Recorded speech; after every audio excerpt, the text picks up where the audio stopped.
Hello guys! Good afternoon, magandang hapon. Maupay nga kulop mga kawaray.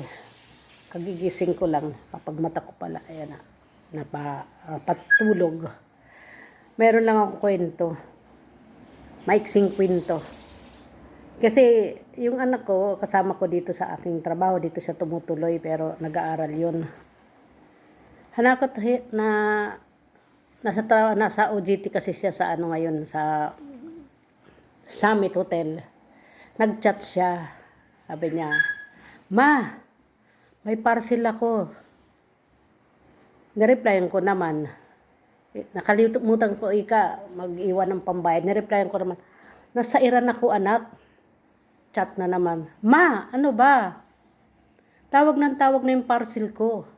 Yung rider, sabi niya. Sabi ko naman, nasa Iran nga ako, ano magagawa ko kahit tawag niyan? Si Mama, asan ka ba? Nandito ako sa bahay.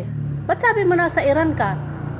Sabi ko, hindi ako nasa Iran. Nasa Iran ako ng pera. Kaya nang sabi ko, wala akong pambayad sa parcel mo. Kasi yung anak ko niya, yung tipong hindi mabiro.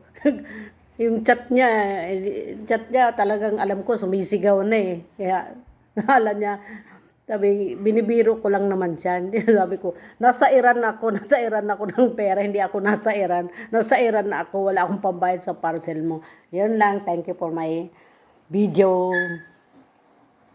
Salamat, paki-share.